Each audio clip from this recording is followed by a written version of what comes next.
configurations that make up the person's character.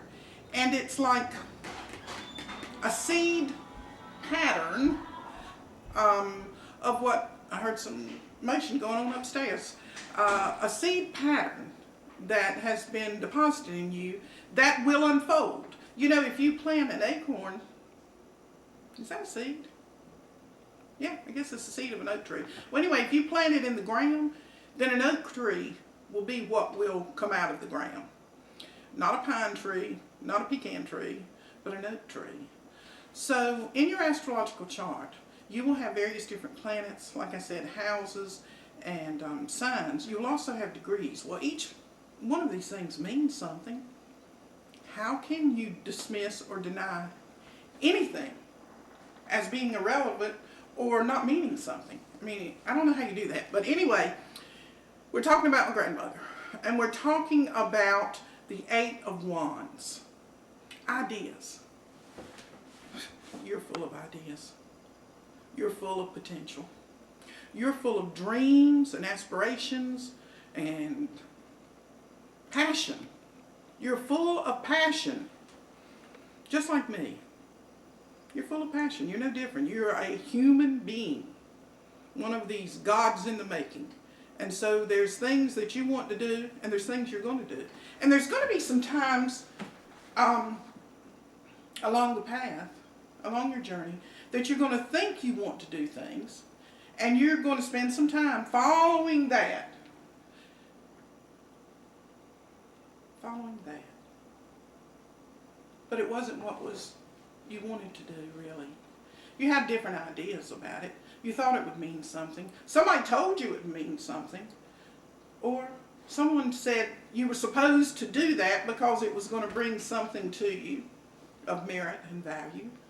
Or to be a decent human, productive being on earth, you need to do this and that and the other. And then you will have arrived. But after following that, it won't take long. You'll see that only that which was implanted in you, when you were implanted in your mother's womb, is the only thing that's going to manifest. That's right. That's the only thing that's going to manifest. Try as you will. As difficult as it might be to believe, you are not going to be able to do anything that you are not designatedly born to accomplish. What does that have to do with free will? Where did that question come from? It has everything to do with free will. You are free to activate your will. Activate your will. Not what someone tells you your will ought to be. Okay, the Eight of Wands. Ideas. Potentiality. Goals. I don't like that word. Goals. You know, I hear that all the time. What's your 5-year goal plan? 5-year goal plan? You don't know if you're going to be here in 5 minutes. What are you talking about? And don't you trust the universe that it's going to provide for you and offer you and open unto you everything that you will, need, want, and aspire to do? And if you are saying, no, I need to improve upon that scenario, then aren't you just a little bit vain? Because how can you improve upon the divine plan? That would be good. That would be really good for you to think that you could do that. But you can't. The only thing that you can do is be yourself. You, in 100% total submissive to the divine plan action. She was. Okay, so if in fact you deal with the tarot cards and you have the Eight of Wands to appear in your particular reading, you know that you are facing 8, at least, different manifestation of ideas that you would like to experiment with. Now somebody might say, oh no, that's much too many. That's too much on your plate. It's never too much on your plate if it's on your plate. What you will do with it is yet to be seen. Now, some of them might be scraped off in the trash can. But don't you see, unless you had an idea about that, saying, oh, I should have done this, and then that would have come from it, then going in the trash can would be exactly where that particular surplus was supposed to go. It's sort of like baking a cake. Now, if I go in there and I want to bake a cake, I want to bake an Italian cream cake. I love the way it smells. It's not necessarily my favorite cake, and I don't know why I just thought of that right now. Anyway, but if I wanted to bake an Italian cream cake, and I just stood in there and mixed all the ingredients and turned the oven on and baked it and prepared it, put it in the pans and took it out and frosted it, and beautiful, magic, there's a cake. And nobody would eat it. Now, did it take the joy away from my preparing it? Did it diminish in any way the experience of preparing the cake? No.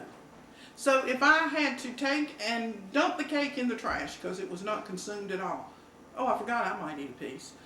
But even if it was that I ate a piece, I was trying to make a point, because if I didn't eat a piece and no one even ever took the time to taste the cake, it would have been a joyful, deliberately fulfilling experience just to make the cake, just to be participating in the grand design of taking elements that seem so totally unrelated, bringing them together, applying the heat, putting them in the oven for the duration of the time, bringing them out, and participating in creating a beautiful cake.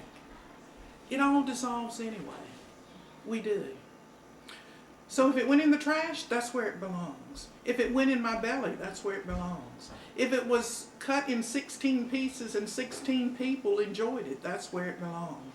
But I don't have a lust of result of where or when or why or how or what anything is going to be that's going to come from any action that I undertake. Okay, 8 of Wands. 8 of Wands. Now what I usually do too, as for any of those who've been watching me, I just randomly pick a book. Let's see. Let's take a book. Let's take Krishnamurti, and I'm going to open up at random any page and read a line out of here to see at this point. Wow. Good gracious. Can you imagine? I just love this stuff. I just absolutely love this stuff. What I have turned to, even though I'm talking to my grandmother, and she pretty much raised me, so I think this particular question right here will qualify for me. Why do we love our mothers so much? Krishnamurti, philosopher. Okay, and Krishnamurti responds, do you love your mother if you hate your father? Listen carefully. When you love somebody very much, do you exclude others from that love? If you really love your mother, don't you also love your father, your aunt, your neighbor, your servant? Don't you have the particular of love first and then the love of someone in particular? When you say, I love my mother very much, are you not being considerate of her? Can you then give her a lot of meaningless trouble? And if you are considerate of your mother, and you are not also considerate of your brother, your sister, your neighbor, otherwise you don't really love your mother. It is just a word, a convenience. Wow. I must go on because it's so relevant. I am full of hate, the questioner says. Will you please teach me how to love? No one can teach you how to love. That is ridiculous. If people could be taught how to love, the world problem would be very simple, would it not? If we could learn how to love from a book as we learn mathematics, this would be a marvelous world. There would be no hate, no exploitation, no wars, no division of rich and poor, and we would all be really friendly with each other. But love is not so easily to come by. it is easy to hate. And hate brings people together after a fashion. It creates all kinds of fantasies. It brings about various types of cooperation, as in war. But love is much more difficult. You cannot learn how to love. But what you can do is to observe hate. Observe hate. You know, during my grandmother's time, it brings to mind, someone accused her son of stealing. His name was Shorty. He was the number 2 of the clan. Someone accused him of stealing. Being the Capricorn that my mother is, my grandmother, how about that, called her Freudian slip, my mother. My grandmother was. She didn't take kindly to people accusing her children of stealing. Or so I'm told. How do I know? I wasn't there. But the story is told that she went barreling down the road to whoever it was that had accused her son of stealing. And she didn't bother to knock, went right on in the house and said, you know, you've accused my son of stealing, and he has not stolen anything from you. But if you ever accuse him of stealing again, I will cut your goozle out with a butcher knife. Now, was she full of love, or was she full of hate? You answer that. Okay. You know, I have been, as you can see, this is only a very, very, very few of my books, because any person who is an artist, which I've already told you you are, you love to read, you love to learn. You may not love books necessarily, but if you're a writer or a filmmaker, you love books, you love movies, you love life, you love people, you love the mystery of it, not necessarily the interaction of it. But anyway, all the interaction. This is a new book that I picked up the other day, and I really like him. I don't know who he is. Gordon Livingston, MD, a graduate of West Point and the Johns Hopkins School of Medicine. And he's a psychiatrist, practicing psychiatrist.